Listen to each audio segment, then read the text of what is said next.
Hey, Patrick, can you hear me okay? Yeah, I can hear you. You ready to get started? Yep. All right. We're going to go first to Danny Heifetz. Go ahead, Danny.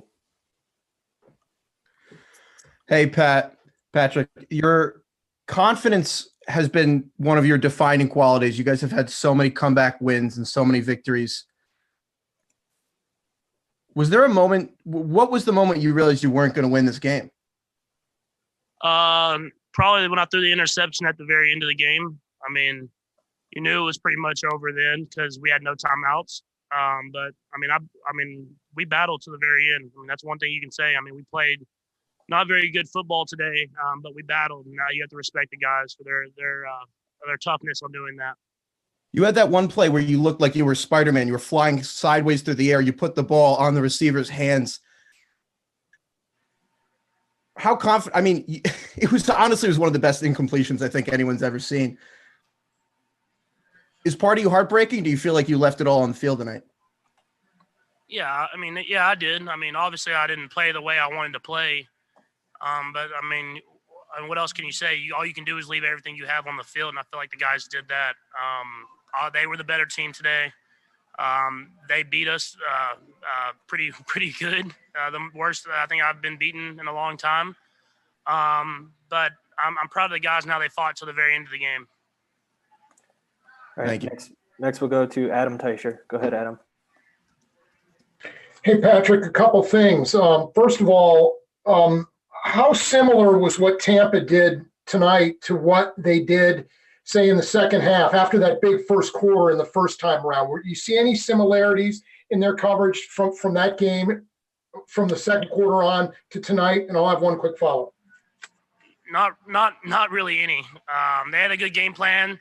They kind of took away our deep stuff. They took away the sidelines, and they did a good job of rallying to the football and making tackles. We weren't executing early. I had a few miscues. We weren't on the same page. But I mean, credit to them, man. They played a heck of a game defensively and offensively and beat us. Okay, and was the toe a problem for you tonight? And are you going to be having surgery anytime soon on that? Yeah, I mean, I can't say the toe was a problem when I played last week or 2 weeks ago, and I played well on it. I mean, it's something you battle through. You're playing football, you have to battle through injuries. And so we'll look at it tomorrow, and we'll make a final decision on if we're going to have surgery on it or not. All right, next we'll go to Vahe Gregorian. Go ahead, Vahe. Hey, Patrick. As close as you are to Andy, I just wonder how cognizant of all the other things going on the last couple of days you were, and what feelings you might have had about that. Yeah, I mean, it was a tragic situation all around. I mean, you're praying for everyone that was involved, but we went into the game, and I felt like he was still Coach Reed, still the same guy, but obviously we wanted to win the game, but we didn't. So now it's about continuing to move forward and try to do whatever we can to keep moving forward. All right, let's go to Nate Taylor. Go ahead, Nate.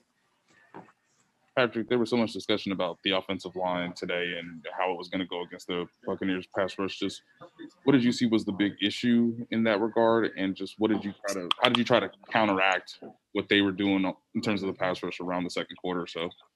Yeah, I just think we weren't on the same page as an offense in general. I wasn't getting the ball out on time. The receivers were running routes not to exactly where I thought they were going to be at. And the offensive line, they did good. They were good at sometimes, and sometimes they let guys through. And when you're playing a good defense like that, you got to be on the same page as the offense, and we weren't today. And that's why we played so bad. And one more question, Patrick. Just this is the first time in your career where the team didn't enter the end zone on offense. Just when you look back on this, just how shocking is it to know that you guys played as poorly as you did, particularly in the red zone? Yeah, I mean, we just didn't execute, especially on third down and in the red zone. Those are the two most important parts of the field. They were just better than us today. I mean, I don't know what else to say. They executed at a higher level defensively. They had a good game plan, and we weren't able to make adjustments and find ways to get in the end zone. All right, let's go next to Diana Rossini. Go ahead, Diana. Patrick, I know you addressed it already, but just the awful situation that happened, just from your perspective of the team, how much of the situation that happened involving the young child in the car accident affect the team in terms of you guys heading into the weekend? Did it take the air out of it or change the vibe? I mean, I mean, it's hard. It's hard to kind of put into words. I mean, it didn't take the air out of it. I mean, guys were still ready to go, but I mean, it's still a very tragic situation, and you wanna keep that in the back of your mind, and you give prayers to the families that were involved, and especially the child that was involved. So I mean, I don't want to say it affected us on the field. I mean, they beat us. There's no excuses on that. But you're praying for those families. All right, let's go to Therese Paler. Go ahead, Therese. Hey, Patrick, the common theme throughout your life has been, your dad, your godfather, the lessons they've taught you, right? Including how to deal with rough losses. I'm wondering, like, what they've shared with you in the past about how to proceed forward after a disappointment like this. And what is the primary lesson you take from tonight moving forward? Yeah, I mean, my dad lost in the World Series in his career, and he continued to battle and continued to be who he was. And obviously, it hurts right now. I mean, it hurts a lot, but we're going to continue to get better. We have a young group of guys that have learned had a lot of success and learned from that. But we've had a few failures, and we have to learn from that. And we can't let this define us. We have to continue to get better. Going into next year, being even better and preparing ourselves to hopefully be in this game again. All right, we have time for a couple more. Let's go to Herbie Teope. Go ahead, Herbie. Hey, Patrick, the amount of penalties in this game, how much did that affect what you guys wanted to do from a rhythm point of view? And are you surprised at how many times the Chiefs were penalized this game? I mean, it definitely affects it. When you have penalties in football games, especially when you're struggling and you're playing a really good defense, it's hard to continue to get drives going and get in the end zone. And then, I mean, as far as defensively, when we have penalties that extend drives, I mean, that's how teams find ways to score points. And so you don't want to say it affects you, but I mean, you go out there and you play your heart out. You just want to go out there and try to find a way to win and try to stay away from those penalties. All right, let's go to Matt McMullen with the last question. Go ahead, Matt. Hey, Patrick, I know your locker room's hurting right now, and you touched on this briefly already, but I'm just curious your message to the guys about moving forward after this.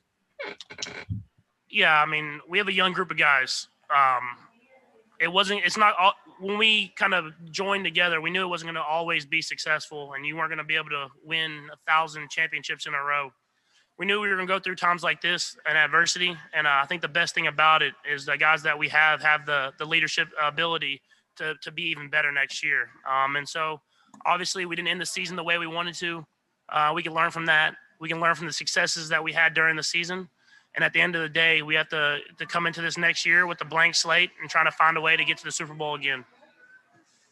All right, that's it. Thanks for joining us, Patrick. Thank you.